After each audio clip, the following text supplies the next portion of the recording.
नमस्कार, मैं प्रोफेसर अनुपम शर्मा, राजनीति विज्ञान एवं मानवाधिकार विभाग, इंदिरा गांधी राष्ट्रीय जनजातीय विश्वविद्यालय में प्रोफेसर एवं अध्यक्ष के पद पर कार्यरत हूँ। आज के व्याख्यान का विषय है भारत में राज्यों की राजनीति। राज्यों की राजनीति विषय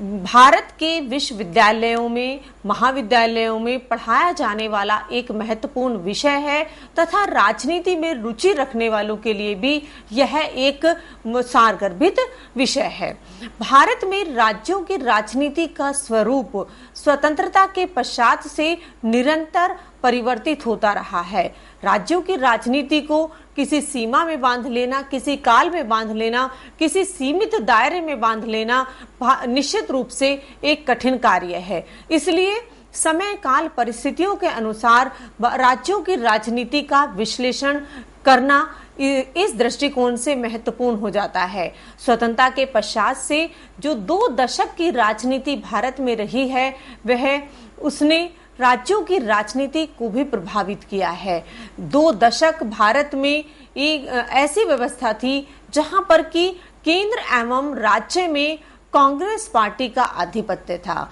कांग्रेस के द्वारा ही केंद्र में सरकारों का गठन किया गया था। उसी के साथ साथ राज्यों में भी कांग्रेस पार्टी के द्वारा ही सरकारों का गठन किया गया था। कांग्रेस पार्टी एक मजबूत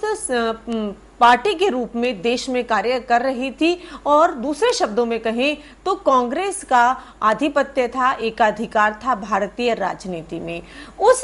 संदर्भों में जो भारत में राज्यों की राजनीति थी,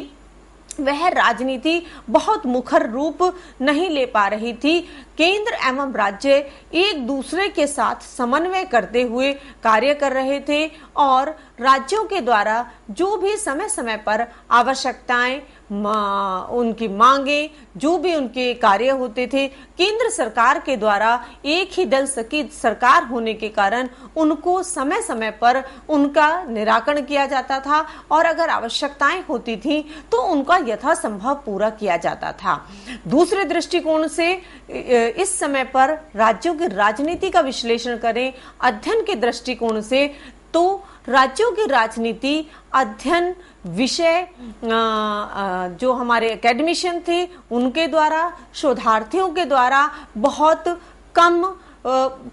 महत्वपूर्ण रहा था। उसका एक प्रमुख कारण था, जो भी एकेडमिशियन थे वह या शोधार्थी थे, वह भारत की राजनीति में विशेष रुचि रखते थे। स्वतंत्रता के पश्चात स्वतंत्र भारत में जो राजनीतिक संस्थाएं थी, राजनीतिक प्रक्रिया थी, उसको किस तरीके से बेहतर बनाया जाए, वर्तमान में वह किस प्रकार से कार्य कर रही हैं, जो संस्थाएं भारत में स्थापित की गई हैं, उनको किस प्रकार से प्रक्रिया को बेहतर बनाकर लोकतांत्रिक मूल्यों के अनुसार स्थापित किया जाए, यह अध्येताओं का, शोधार्थियों का प्रमुख विषय रहा था। राज्यों की राजनीति को एक छोटी इकाई मानते हुए उसका अध्ययन बहुत कम किया जा रहा था। 60s के बाद में अगर राज्यों की राजनीति को अध्ययन के दृष्टिकोण से देखा जाए तो माइनर वीनर ऐसे प्रथम एकेडमिशियन थे, अध्येता थे, जिन्होंने की भारत में राज्यों की राजनीति को समझने के लिए प्रथम बार एक संगोष्ठी का आयोजन किया था और उस संगोष्ठी में जो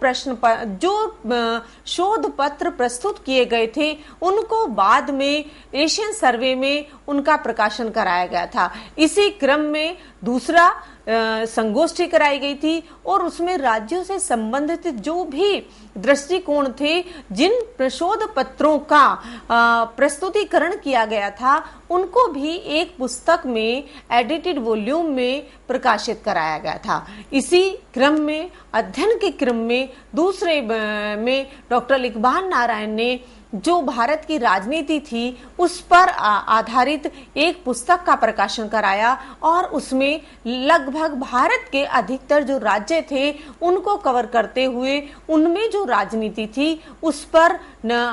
शोध लेख आमंत्रित करके उनको प्रकाशित कराया गया था, जहां माइनर वीनर की बुक में कुछ प्रश्न, कुछ राज्यों से संबंधित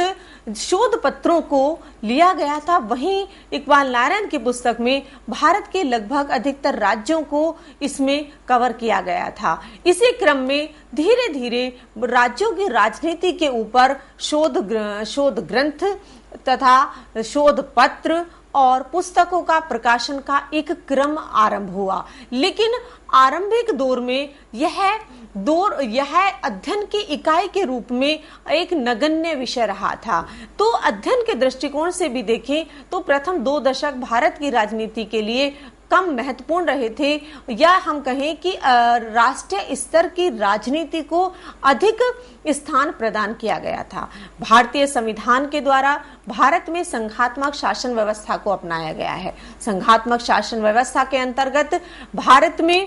केंद्र एवं राज्यों के मध्य शक्तियों का विभाजन किया गया है। जहां केंद्र के पास में अधिक शक्तियां हैं, वहां पर राज्यों के पास में शक्तियां सीमित हैं। और जो तीसरा एक वर्ग रखा गया है, जहां पर केंद्र एवं राज्य दोनों कानून बना सकते हैं, वैसी स्थिति में भी यदि दोनों के बीच में किसी टकराव की स्थिति आती है, तो ऐसी स्थिति में केंद्र सरकार के द्वारा जो भी कानून बनाए जाएंगे वे मान्य होंगे। इसी दृष्टिकोण से भारत में राज्यों के पास सीमित शक्तियां हैं।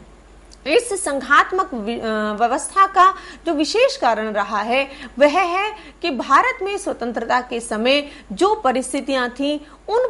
परिस्थितियों को दृष्टिगत रखते हुए किस प्रकार से भारत की अक्षुण्णता को बनाए रखा जाएगा, उसी दृष्टिकोण से भारत में इस प्रकार की विशेष संघात्मक शासन व्यवस्था को अपनाया गया है। स्वतंत्रता के पश्चात में जो 2 दशकों तक की व्यवस्था रही है, उसमें भारतीय संघात्मक व्यवस्था एक ऐसी व्यवस्था के रूप में उभर कर आई जिसे हम सहयोगी संघवाद के भी कह सकते हैं, जहां पर केंद्र एवं राज्यों के मध्य अच्छे संबंध रहे हैं और दोनों ने एक दूसरे का पूरक बनते हुए उस समय पर कार्य किया है। परंतु 2 दशकों के पश्चात जहां देश में तीव्र औद्योगिकरण हुआ, नगरीकरण हुआ, लोगों में जागरूकता आई और आम जनता अपने उसकी जो अपेक्षाएं थी, उसकी आवश्यकताएं थी, जिनको वह स्वतंत्रता के पश्चात प्राप्त करना चाहती थी, उनको उन राज्यों में धीरे धीरे क्षेत्रीय दलों का उदय आरंभ हुआ। ये क्षेत्रीय दल प्रारंभिक अवस्था में या प्रारंभिक दौर में यह क्षेत्र विशेष तक सीमित थे, परंतु धीरे धीरे इन क्षेत्रीय दलों ने राज्य स्तर पर अपनी पहचान बनानी आरंभ कर दी थी। इसे पहचान ने भारत में एक मजबूत दलीय प्रतियोगिता का आरंभ किया, जहां पर उससे पहले जो भारत में रजनी कोठारी कहते हैं कि भारत में 1 डोमिनेंट पार्टी सिस्टम था, वहीं वह अब बदलकर एक मजबूत पार्टी प्रतियोगिता के रूप में आरंभ हो रहा था। 1967 का जो सामान्य चुनाव रहे थे, उसमें लगभग आधे से अधिक राज्यों में गैर कांग्रेसी दलों की सरकारें बनी थीं। गैर कांग्रेसी दलों की सरकारें या तो वह एक दल के द्वारा बनाई गई थी या उनमें आपस में मिलकर गठबंधन सरकारों का गठन किया गया था। गठबंधन सरकारों का उद्देश्य जहां एक तरफ कांग्रेस को सत्ता से बाहर रखकर लोगों की अपेक्षाओं को और विकास को बल देना था, वहीं राज्यों के मध्य उठते हुए सत्ता प्राप्ति के प्रति लोगों की इच्छा ने भी गठबंधन सरकारों को आकार दिया। ये गठबंधन सरकारें भारत में विभिन्न राज्यों में उभर कर सामने आई और 1967 के चुनाव के बाद जो कांग्रेस अब तक केंद्र एवं राज्यों में महत्वपूर्ण स्थिति में थी, उसका धीरे धीरे उसका प्रभुत्व सिमटने लगा, या कांग्रेस का जो प्रभुत्व था उसमें शिथिलता आने लगी। शिथिलता के यद्यपि बहुत सारे कारण थे, उस पर यदि हम उन कारणों के साथ साथ जो क्षेत्रीय दल हैं उनकी भूमिका का विश्लेषण करें तो वह महत्वपूर्ण है कि किस प्रकार से इन क्षेत्रीय दलों ने लोगों में जागरूकता का प्रचार कर लोगों को विकास के मुद्दे पर एक साथ लाकर भारतीय राजनीति को राज्यों में एक नए मुकाम की तरफ या एक नए दिशा की तरफ लेकर अग्रसर हुए। लेकिन इस चुनाव के पश्चात जो दूसरा चुनाव आया, वहां तक आते आते भारतीय राजनीति में राज्य स्तर पर परिवर्तन होने लगा, जहां गठबंधन की सरकारें जो बिना किसी कॉमन मिनिमम प्रोग्राम के एक साथ आई थी सत्ता प्राप्ति के लिए, सरकार के गठन के लिए, उन सरकारों में सामंजस्यता के अभाव के कारण सरकारों का जो स्थायित्व था वह कमजोर होने लगा। यह कमजोर विशेषता जो गठबंधन सरकारों की राज्य में रही, उसने दोबारा से स्थिति में परिवर्तन ला दिया और 71 के पश्चात दोबारा से जो कांग्रेस पार्टी आधे से अधिक राज्य पहले चुनाव में खो चुकी थी, वह दोबारा से बहुमत की तरफ निकल पड़ी और उसने राज्यों में बहुत सारों में अपनी सरकारों का गठन किया। यह वह युग था जिसने कि दोबारा से भारत में केंद्र निर्देशित राजनीति को क्या शुरुआत की, या हम कहें दोबारा से पुनर्स्थापना की, क्योंकि उससे पहले के जो चुनाव हैं उसमें वह दौर समाप्त है जहां पर केंद्र निर्देश करता है और राज्य उसे स्वीकार करती हैं। क्योंकि केंद्र में जहां पर कांग्रेस की सरकार थी, वहीं राज्यों में बहुत सारे राज्यों में गैर कांग्रेसी दलों की सरकार थी। लेकिन दोबारा से सत्ता प्राप्ति के पश्चात भारत में राज्यों की राजनीति का जो सिनेरियो था उसमें परिवर्तन आया और दोबारा से एक जो अस्थिरता का युग था वह भी आरंभ हो गया। 75 के पश्चात भी भारतीय राजनीति में परिवर्तन देखने को मिलता है। तत्कालीन प्रधानमंत्री श्रीमती इंदिरा गांधी के द्वारा भारत में जो 75 में आपातकाल लगाया गया था, उसने न केवल भारत में लोकतांत्रिक व्यवस्था जो कि निरंतर मजबूत होती जा रही थी उसमें अवरोध पैदा किए, बल्कि यह कार्यकाल भारतीय लोकतंत्र के लिए एक ऐसा समय था जिसने भारत के लोकतंत्र को, उसकी मजबूती को कमजोर कर दिया। उसके पश्चात का जो काल है 77 का पश्चात कार्यकाल है, वहां पर कांग्रेस पार्टी या कांग्रेस की जो सरकारें थी केंद्र एवं राज्यों में, वह धीरे धीरे सिमटने लगी। यह सिमटाव न केवल राज्यों में बल्कि केंद्र की सरकार में भी स्पष्ट रूप से दिखने लगा और प्रथम बार केंद्र में जनता पार्टी के नेतृत्व में गैर कांग्रेसी सरकार का गठन हुआ। यह गैर कांग्रेसी सरकार जो कांग्रेस को रिप्लेस कर बनी थी, उसने भी जनता की आकांक्षाओं का, उनकी आवश्यकताओं का और जो विकास का मुद्दा था उस पर चुनाव लड़कर आगे आकर केंद्र में सरकार का गठन किया था। राज्यों में भी स्थिति में परिवर्तन होने लगा और राज्यों में भी गैर कांग्रेसी दलों की सरकारों का गठन होता रहा। इसी समय पर कांग्रेस की जो स्थिति थी वह धीरे धीरे कमजोर होती चली गई और कांग्रेस के जो बड़े बड़े नेता थे वह भी चुनावों में हार गए। उसके बाद की जो भारतीय राजनीति का कार्यकाल है, अगर हम 1980 से बात करें तो 1980 से हमें फिर मजबूत दलीय प्रतियोगिता देखने को मिलती है। यह दलीय प्रतियोगिता ने भारत में राज्यों की स्थिति को और मजबूत कर दिया। क्षेत्रीय दलों के द्वारा समय समय पर राज्यों के लिए अधिक स्वायत्तता की मांग की जाने लगी। क्षेत्रीय दलों का मानना था कि यद्यपि उनके पास सीमित शक्तियां हैं और समय समय पर केंद्र सरकार के द्वारा उन शक्तियों में भी हस्तक्षेप किया जाता है, इसलिए उनको और अधिक स्वायत्तता प्रदान की जानी चाहिए। यह स्वायत्तता की मांग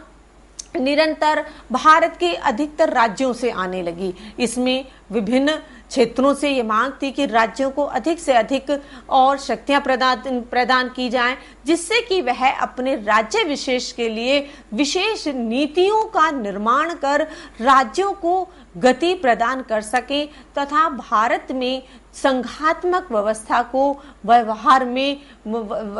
में और अधिक मजबूत बनाया जा सके। और यह जो राजनीति का युग था वह था जहां पर कि जाति, धर्म, वर्ग और क्षेत्र प्रमुख मुद्दे रहे थे। विकास का मुद्दा राज्यों में अभी तक बहुत मुखर नहीं हो पा रहा था। इन्हीं आधारों पर अधिकतर राज्यों में चुनाव लड़े जाते थे और इन्हीं चुनावों के आधार पर सरकारों का गठन होता था। जातिगत राजनीति, वर्गगत राजनीति, धर्म आधारित राजनीति, क्षेत्रगत राजनीति का जो ये स्वरूप था उसने भारत में राजनीति को एक विशेष दिशा प्रदान की। इसी के साथ केंद्र और राज्य के मध्य जो संबंध थे उनमें भी राष्ट्रपति शासन लगाने के कारण, योजना आयोग के कारण, उसका जो कार्य प्रणाली थी उसके कारण केंद्र और राज्यों के संबंधों में कहीं ना कहीं दूरियां दिख रही थी। इसी का परिणाम था कि भारत में 1987 में सरकारिया आयोग का गठन किया गया था, जिसका उद्देश्य केंद्र एवं राज्यों के मध्य संबंधों को किस प्रकार से बेहतर बनाया जा सकता है उसके लिए इस आयोग का गठन किया गया था। क्योंकि जहां पर स्वतंत्रता के पश्चात में 2 दशकों में केवल कुछ समय पर ही लगभग 7 या 8 बार ही राष्ट्रपति शासन लागू किया गया था, वहीं उसके पश्चात यह प्रवृत्ति भारतीय लोकतंत्र में बहुत ही सामान्य हो चली थी। समय समय पर केंद्र सरकार के द्वारा, चाहे वह सरकार कांग्रेस पार्टी की थी या गैर कांग्रेस पार्टी की थी, गठबंधन की सरकारें रही हों, उनके द्वारा इस राष्ट्रपति शासन का प्रयोग एक टूल के रूप में किया जाने लगा, जहां पर कि जो चुनी हुई सरकारें होती थी उन्हें छोटे छोटे आधारों के ऊपर बर्खास्त कर दिया जाता था और वहां पर राष्ट्रपति शासन लगा दिया जाता था। इस समय पर जो भारत में सामाजिक परिवर्तन का दौर चल रहा था, सामाजिक परिवर्तन ने भारतीय राजनीति को प्रभावित किया। यह राजनीति, चाहे वो केंद्र की राजनीति थी, चाहे राज्यों की राजनीति थी, उस सामाजिक परिवर्तन का प्रभाव उस पर स्पष्ट देखा जा सकता था। सरकार की नीतियों के परिणाम स्वरूप समाज में जो एनजीओज कार्य कर रहे थे उनके कार्य करने के फलस्वरूप सरकार के द्वारा समय समय पर जो भी नीतिगत निर्णय लिए जा रहे थे उनके आधार पर समाज में निरंतर जागरूकता बढ़ रही थी। सरकार के द्वारा जो वर्ग अब तक व्यवस्था से बाहर थे उनको व्यवस्था में लाने के लिए जो व्यवस्थाएं की गई थी उनका प्रभाव भी निश्चित रूप से पड़ रहा था। भारत में बढ़ते हुए आंदोलनों ने भी भारत में राज्यों की राजनीति को प्रभावित किया और आम जनता में आम जनता का राजनीतिक प्रक्रिया में सहभागिता को प्रोत्साहित किया और एक तरह से विभिन्न राजनीतिक क्रियाकलापों में उनकी सहभागिता सुनिश्चित की। यह जो कार्यकाल भारत में राज्यों की राजनीति का और केंद्र के मध्य संबंधों का देखने का मिलता है, वहां पर राज्य एवं केंद्र समय समय पर जहां वो प्रथम 2 दशकों में एक दूसरे के पूरक नजर आते हैं, वहीं दूसरे 2 दशकों का यदि विश्लेषण किया जाए तो वहां पर दूरियां दिखलाई देती हैं, वहां पर तनाव के मुद्दे हैं। ये मुद्दे हैं भारत में राष्ट्रपति शासन का बार बार लागू किया जाना, इसी के साथ साथ भारत में केंद्र सरकार के द्वारा राज्य सरकारों में समय समय पर पैरामिलिट्री फोर्स का डिप्लॉयमेंट करना तथा योजना आयोग के द्वारा राज्यों के मध्य जो धन का बंटवारा किया जा रहा था वहां पर पक्षपातपूर्ण रवैया अपनाया जाना, जिसका कि राज्य सरकारों के द्वारा समय समय पर इस आधार पर आलोचना की जाती थी कि योजना आयोग के द्वारा जो गैर केंद्रीय सरकार के राज्य हैं या जहां पर उनकी सरकारें हैं उनके साथ भेदभाव पूर्ण रवैया अपनाया जाता है, उसका भी समय समय पर राज्य सरकारों के द्वारा विरोध जताया जाता था। इसी के साथ साथ राज्यपाल का जो पद था उसका राजनीतिकरण हो रहा था। राजनीतिकरण का जो उद्देश्य था कि भारत में जो भी सरकारों का बर्खास्त किया जा रहा था वहां पर केंद्र सरकार के द्वारा राज्यपालों को एक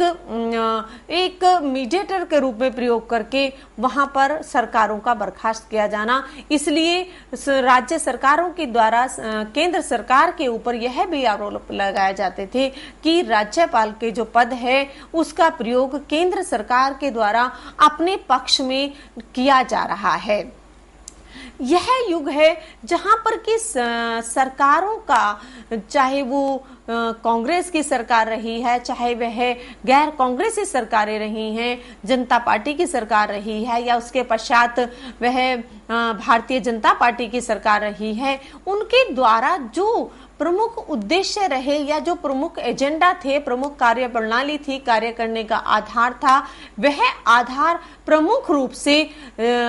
रूप से था जैसा सामाजिक न्याय प्रदान करना। जो समाज का वर्ग है अभी तक मुख्य धारा से जो छूटा हुआ है या मुख्य धारा से नहीं जुड़ा हुआ है, उसे भूमिगत सुधार कर उन्हें सुविधाएं उपलब्ध कराना, इसी के साथ साथ राजनीतिक आर्थिक क्षेत्रों में उनकी सहभागिता सुनिश्चित करना और बिना किसी भेदभाव के उनको न्याय प्रदान करना, किसी भी आधार पर भेदभाव को निषेध करना, यह सरकारों का प्रमुख उद्देश्य रहा था। सरकारों का उद्देश्य, इसी के साथ साथ बैंकों का राष्ट्रीयकरण करना, ये प्रमुख उद्देश्य थे। यद्यपि इस समय पर भारत के राज्यों में, विशेषकर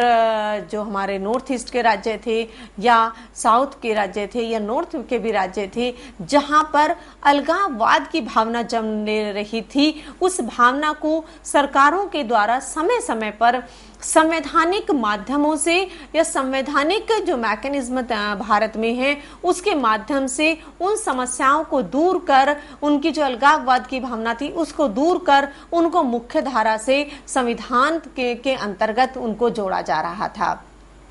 परंतु यह वह समय था जहां पर कि भारत में जो प्रमुख रूप से विकास के लिए यद्यपि बहुत सारे कार्यक्रम बनाए जा रहे थे और निरंतर उनको लागू किया जा रहा था, केंद्र सरकार के द्वारा भी और राज्य सरकारों के द्वारा भी, परंतु भारत में जो सरकारों का गठन था, जो चुनाव हो रहे थे, उन चुनावों में विकास के मुद्दा या अच्छे शासन देने का मुद्दा या अच्छे शासन प्रदान करने का उद्देश्य वह कहीं पीछे छूटा हुआ था। विकास की अपेक्षा जाति, धर्म, क्षेत्र, वर्ग, यह चुनाव के प्रमुख मुद्दे होते थे जिनके आधारों पर चुनाव लड़ा जाता था। परंतु इसके पश्चात का जो युग है या भारत में इसके पश्चात का जो कार्यकाल है, भारत में राज्यों की राजनीति का, वह कार्यकाल एक बदले हुए स्वरूप में हमें दिखलाई देता है, जहां पर कि भारत की राजनीति ने एक विशिष्ट दिशा प्राप्त की। इस दिशा का प्रमुख कारण था वैश्विक स्तर पर LPG, liberalisation, globalisation and privatisation. यह जो व्यवस्थाएं वैश्विक स्तर पर साकार रूप ले रही थी, उन्होंने न केवल भारत की राजनीति को प्रभावित किया बल्कि भारत में राज्यों की राजनीति को भी प्रभावित किया, जहां पर भूमंडलीकरण ने विश्व में देशों के मध्य सीमाओं को शिथिल कर दिया था, आवागमन सरल हो गया था, वस्तुओं का आदान प्रदान सरल होता जा रहा था। एक देश से दूसरे देश में, एक क्षेत्र से दूसरे क्षेत्र में जहां पर पूंजी निवेश करना सरल हो गया था, वहीं एलपीजी ने भारत की राजनीति को भी प्रभावित किया। अब तत्कालीन समय में जो राजनीति थी वह अर्थ आधारित हो चली थी, कैपिटल जो है वह प्रमुखता ले चुकी थी और जो इकोनॉमी थी वो दिन प्रतिदिन विस्तृत होती जा रही थी। इस विस्तृतीकरण के परिणाम स्वरूप भारत में जो लिबरलाइजेशन का, इसी के साथ साथ ग्लोबलाइजेशन का और प्राइवेटाइजेशन का जो दौर भारत में चला, उसने भारत के जनमानस में, विशेषकर युवाओं में एक नए अवसर प्रदान किए और उनके लिए अधिक रोजगार के अवसर उन्हीं के स्थानों पर देश में उपलब्ध कराए। इसी के साथ साथ भूमंडलीकरण के परिणाम स्वरूप युवाओं के लिए जो रोजगार थे वह न केवल अपने देश में बल्कि देश के बाहर भी उनके लिए अनेक अवसर सुलभ होते चले गए। तो यह जो अर्थ आधारित व्यवस्था का विकास था, इस व्यवस्था ने भारत में राजनीति को एक नई दिशा प्रदान की।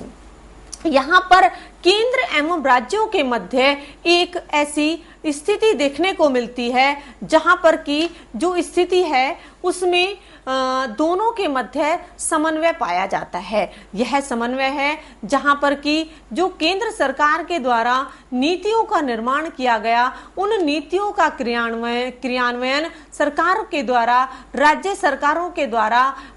अपने स्तर पर बहुत ही प्रभावपूर्ण तरीके से उनको लागू किया गया। यह जो लागू किए जाने का कारण था वह था लोगों में सरकारों के प्रति जो अब चुनाव के मुद्दे थे वह धीरे धीरे बदलने लगे थे। केंद्र एवं राज्यों की स्थिति में परिवर्तन आ रहा था, राजनीति में परिवर्तन आ रहा था। केंद्रीय स्तर की यदि हम बात करें तो केंद्रीय स्तर पर जहां पर अब दोबारा से यदि कहें तो एक अस्थिरता का युग आरंभ हुआ। धन्यवाद।